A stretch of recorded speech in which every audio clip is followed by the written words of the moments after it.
Яичко B2, КРНР-3.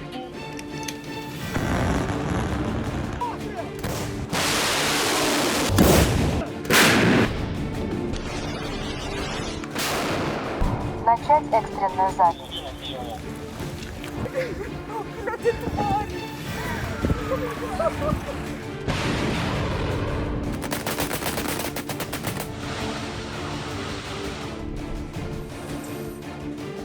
Trump की Putin को warning, दुनिया में हड़कंप।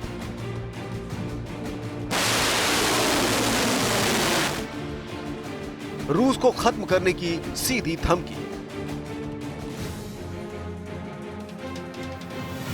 पुतिन को 10 से 12 दिन का अल्टीमेटम, क्या भड़कने वाली है विश्व युद्ध की चिंगारी?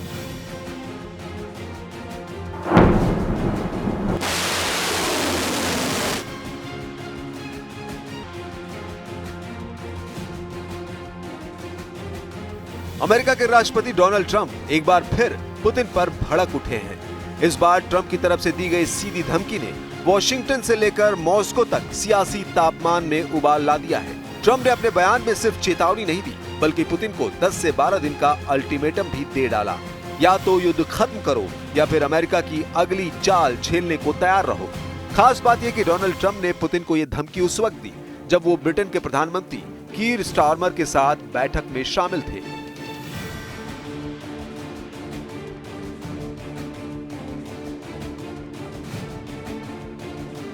I'm going to make a new deadline of about 10 or 12 days from today. There's no reason in waiting. There's no reason in waiting. It's 50 days. I want to be generous, but we just don't see any progress being made. ये धमकी हवा में नहीं दी गई है। Trump ने कहा कि अगर रूस ने यूक्रेन में युद्ध नहीं रोका तो उनकी सरकार सीधे दखल देगी।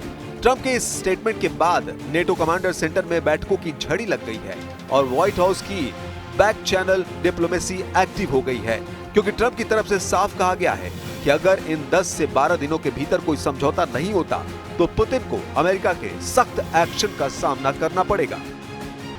We're going to do secondary sanctions unless we make a deal, and we might make a deal. I don't know. You don't know. It's we've done so many peace deals. This is the one I started out with, and I know President Putin called me. He wanted to know if I could help him with Iran. I said, no, I don't need your help with Iran. I need your help with Russia. And so that's the one deal that continues to linger. अब सवाल ये नहीं कि Putin क्या करेंगे, सवाल ये है कि अगर पुतिन पीछे नहीं हटे तो क्या ट्रंप रूस के खिलाफ सीधा सैन्य एक्शन लेंगे? क्या नेटो एक्टिवेशन के बिना अमेरिका रूस पर अकेले चढ़ाई कर सकता है? अंदरूनी सूत्र बताते हैं कि US defence department alert mode में है। अमेरिका के रक्षा विभाग ने इस बयान के बाद रेड अलर्ट प्रोटोकॉल एक्टिव किया है। बर्लिन से लेकर पेरिस तक सुरक्षा बैठकें हो रही हैं। पोलैंड, रोमानिया और बाल्टिक सागर के आसपास अमेरिकी बेसों में गतिविधियां तेज हो चुकी हैं। ब्लैक सी में अमेरिकी नौसैनिक गतिविधियों में जबरदस्त इजाफा हुआ है। डोनाल्ड ट्रंप का बयान सिर्फ एक चेतावनी नहीं बल्कि एक वैश्विक मोर्चा खोलने की तैयारी है। ट्रंप ने साफ कहा कि अब पुतिन के पास सिर्फ 10 से 12 दिन है। इसके बाद अमेरिका खुद फैसला करेगा। क्या यह केवल प्रतिबंधों की बात है? नहीं। ट्रंप ने जो भाषा इस्तेमाल की है वो सीधे सैन्य दबाव की ओर इशारा कर रही है। एक बार फिर आपको सुनवाते हैं कि डोनाल्ड ट्रंप ने पुतिन को लेकर क्या कहा। You would think, based on common sense, you would think he'd want to make a deal. We'll find out. Any other training channels conversations with Russians? You're In what? reiterating this new pressure on Denver. Yeah, well, we're going to have I mean, well, you're the press. I'm reiterating it to you. Yeah, I'd say 10 to 12 days. I'll announce it probably tonight or tomorrow. But there's no reason to wait. If you know what the answer is going to be, why wait? And it would be sanctions and maybe tariffs, secondary tariffs. You know what a secondary tariff is. And look, the Russian economy, I don't want to do that to Russia. I love the Russian people. They're great people. I don't want to do that to Russia. But this thing, they're losing a lot of Russians. They've lost 1 million Russians. खबर है कि Trump के बयान का trailer रूस में दिखाई देने लगा है। रूस को पहला झटका तुरंत लगा। मॉस्को स्टॉक एक्सचेंज में गिरावट शुरू हो गई। रूसी मुद्रा रूबल पर दबाव बढ़ा और सबसे बड़ा असर ये हुआ कि तेल की कीमतों में भारी गिरावट दर्ज की गई, क्योंकि बाजार को डर है कि अगर युद्ध छिड़ा तो सप्लाई चेन पर बड़ा असर होगा। खास बात यह है कि ट्रंप ने इस दौरान इशारों में रूस के लिए बड़ी बात कही है। Face what they have never imagined, यानी उसका सामना करेंगे जिसकी उम्मीद उन्होंने कभी नहीं की होगी। इसका मतलब सिर्फ आर्थिक प्रतिबंध नहीं हो सकता। ये शब्द सीधे सैन्य हस्तक्षेप, साइबर अटैक या न्यूक्लियर दबाव का संकेत दे रहे हैं। ट्रंप जानते हैं कि ऐसी भाषा का असर ग्लोबली होता है। जर्मनी, फ्रांस, ब्रिटेन तीनों देशों ने ट्रंप की इस धमकी पर प्रतिक्रिया देने से इनकार कर दिया, लेकिन अंदर खाने नेटो में मीटिंग्स शुरू हो चुकी हैं। यूएन के सिक्योरिटी काउंसिल के अंदर अमेरिका और रूस के बीच तनाव बढ़ गया है और इस बार ट्रंप बिना नेटो के भी आगे बढ़ने को तैयार है। और अगर पुतिन झुकने से इनकार करते हैं तो यह संभव है कि अमेरिका सीधा कोई एक सीमित सैन्य ऑपरेशन शुरू कर सकता है, जैसे कि यूक्रेन को लॉन्ग रेंज मिसाइल सिस्टम या एयर स्ट्राइक में समर्थन देना या रूस के रणनीतिक ठिकानों पर साइबर अटैक। ट्रंप के पास कई विकल्प हैं और उनका हर शब्द अब एक रणनीतिक संकेत है, क्योंकि बकौल ट्रंप वो रूस और यूक्रेन के बीच चल रही जंग को रोकने को लेकर अब तक कई कोशिशें कर चुके हैं, लेकिन हर बार उनके हाथ नतीजे के रूप में सिफर लगता है, यानी पुतिन की तरफ से फिर हमला शुरू कर दिया जाता है। यही वजह है कि ट्रंप ये भी कह रहे हैं कि अब बातचीत का समय बीत चुका है। I've always gotten along with President Putin. I've had a great relationship with him. And he went through the Russia hoax too. You know, I mean, it was, we used to talk about it. We used to say, you know, it's too bad we really can't do anything between our countries. Because if we did, they'd say, oh, it's, you know, some. Look, I was tough on Putin because I was the one that closed up Nord Stream and Biden came along and opened it up. I was very tough on Putin in one way, but we got along very well. And I never, you know, I never really thought this would happen. I thought we'd be able to negotiate something, and maybe that'll still happen. But it's very late down the process, so I'm disappointed. Donald Trump का ये बयान जितना व्यक्तिगत है उतना ही वैश्विक रणनीति से जुड़ा हुआ भी है। उन्होंने सिर्फ पुतिन से अपने पुराने रिश्तों की बात की, बल्कि ये भी साफ किया कि वो अब पहले जैसे भरोसे में नहीं है। ट्रंप मानते हैं कि अगर कोई डील होती तो बहुत पहले हो चुकी होती, लेकिन अब मामला बहुत देर तक खिंच चुका है और उन्हें इस देरी पर अफसोस है। यही ट्रंप की असली रणनीति है, व्यक्तिगत रिश्तों को सार्वजनिक बयानबाजी से काट देना। ये एक संदेश है कि अब उनके फैसले दोस्ती पर नहीं, जियोपॉलिटिकल जरूरतों पर आधारित होंगे। अब ध्यान दें, ट्रंप जिस तरह से पुतिन को डेडलाइन दे रहे हैं वो केवल घरेलू राजनीति का हिस्सा नहीं है। ट्रंप ये दिखाना चाहते हैं कि उनकी ग्लोबल पावर क्या है। ऐसे में अगर पुतिन झुकते हैं तो ट्रंप को अंतर्राष्ट्रीय स्तर पर एक कूटनीतिक जीत मिलती है, और अगर पुतिन अड़ते हैं तो ट्रंप को सैन्य सख्ती के इस्तेमाल का एक बहाना मिल जाता है। वहीं दूसरी तरफ नेटो देश इस वक्त असमंजस में है। ट्रंप की धमकी के बाद नेटो देश खुलकर कुछ नहीं बोल रहे, लेकिन अंदर ही अंदर सभी देश स्थिति का आकलन कर रहे हैं, क्योंकि ट्रंप का अगला कदम नेटो के बिना भी हो सकता है, जैसे बिल क्लिंटन ने कोसोवो में किया था या जैसे बराक ओबामा ने सीरिया में किया था। अमेरिका के पास एक विशाल सैन्य तंत्र है जो बिना सहयोगी देशों की इजाजत के भी सैन्य ऑपरेशन चला सकता है, और अगर ट्रंप ये तय कर ले कि पुतिन को झुकाना है तो उनके पास विकल्पों की कमी नहीं है। वहीं रूस इस पूरे घटनाक्रम को भड़काऊ राजनीति बता रहा है। मॉस्को का कहना है कि ट्रंप सिर्फ बयानबाजी कर रहे हैं और अमेरिका यूक्रेन को उकसा रहा है ताकि युद्ध और लंबा चले, लेकिन रूस खुद भी समझता है कि ट्रंप कोई सामान्य नेता नहीं है, वो अप्रत्याशित है, और यही बात पुतिन को बेचैन कर रही है। रूस को चिंता है कि अगर ट्रंप ने यूक्रेन को लॉन्ग रेंज हथियार, फाइटर जेट्स या साइबर हमलों की तकनीक मुहैया करा दी तो बैलेंस बिगड़ सकता है, और यही वो डर है जो ट्रंप भुनाना चाहते हैं। ट्रंप चाहते हैं कि पुतिन डेडलाइन के भीतर झुके, और अगर नहीं झुकते तो फिर खतरनाक संभावनाओं से इनकार नहीं किया जा सकता।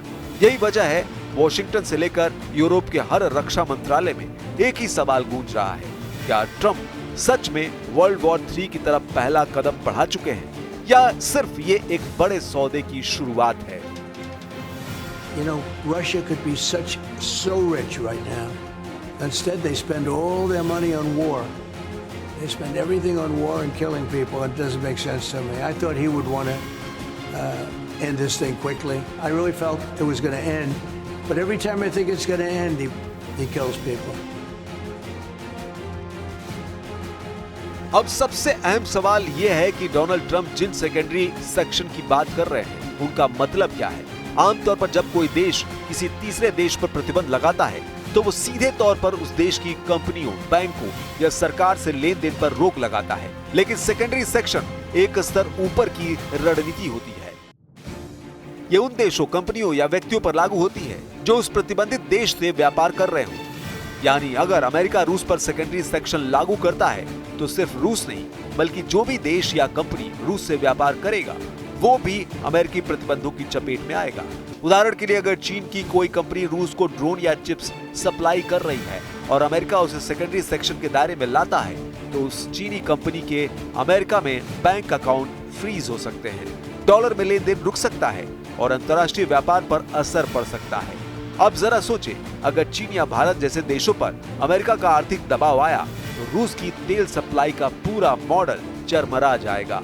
रूस हर दिन समुद्र के रास्ते 3 मिलियन बैरल से ज्यादा तेल एक्सपोर्ट करता है और उसमें बड़ी हिस्सेदारी उन्हीं देशों की है जो ट्रंप के संभावित सेकेंडरी सेक्शन के रडार पर हैं।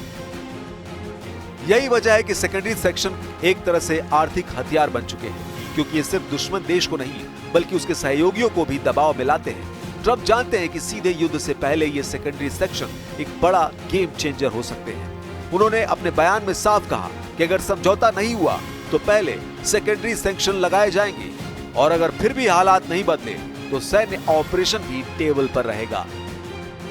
अमेरिका पहले भी ईरान और नॉर्थ कोरिया जैसे देशों पर इस रणनीति को आजमा चुका है, जहां चीन, तुर्की या यूरोप की कंपनियों को चेतावनी दी गई थी कि अगर उन्होंने उस देश से व्यापार किया तो उन्हें भी कीमत चुकानी होगी। इस बार फर्क यह है कि रूस की सप्लाई चेन पहले ही संकट में है। यूरोपीय यूनियन और अमेरिका की बड़ी कंपनियों ने रूस से पहले ही किनारा कर लिया है, लेकिन चीन, ईरान और कुछ सेंट्रल एशियाई देश अब भी रूस को हथियार, ड्रोन और इलेक्ट्रॉनिक पार्ट्स की आपूर्ति कर रहे हैं।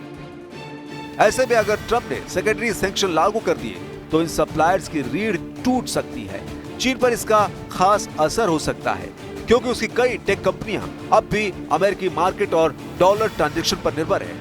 इसलिए ट्रंप का यह बयान, we will do secondary sanction, सिर्फ एक चेतावनी नहीं बल्कि एक रणनीतिक युद्ध है। ये एक ऐसी चाल है जिससे बिना गोली चलाए, बिना टैंक भेजे एक रूस समेत उसके सहयोगी देशों की इकोनॉमी को डावाडोल किया जा सकता है। यही वजह है कि अब ट्रंप की धमकी का जवाब रूस के पूर्व राष्ट्रपति दिमित्री मेदवेदेव की तरफ से भी दिया गया है। मेदवेदेव ने एक्स हैंडल पर ट्रंप को टारगेट करते हुए लिखा, ट्रंप रूस के साथ अल्टीमेटम गेम खेल रहे हैं। 50 दिन या 10, उन्हें 2 बातें याद रखनी चाहिए। पहली बात, रूस इजराइल या ईरान नहीं है। दूसरी बात, हर नया अल्टीमेटम एक खतरा और युद्ध की ओर एक कदम है। रूस और यूक्रेन के बीच नहीं बल्कि उनके अपने देश के साथ। यही नहीं, इस दौरान दिमित्री मेदवेदेव ने अमेरिका के पूर्व राष्ट्रपति जो बाइडेन पर तंज कसते हुए ट्रंप से कहा, पूर्व राष्ट्रपति स्लीपी, जो वाले रास्ते पर मत जाइए।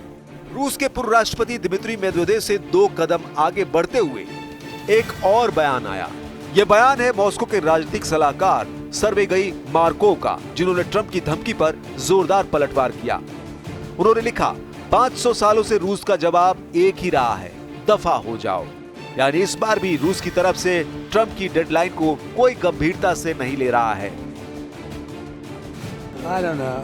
I'm not, you know, I'm not so interested in talking anymore. He talks. We have such nice conversations, such respectful and nice conversations, and then people die the following night with a missile going into a town and hitting.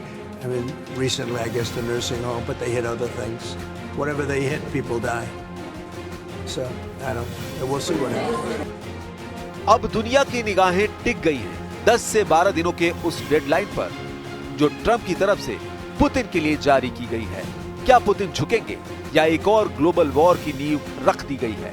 जवाब जल्द सामने आएगा, लेकिन संकेत साफ है कि 2025 का सबसे बड़ा जियोपॉलिटिकल टकराव अब अपनी चरम सीमा की ओर बढ़ रहा है।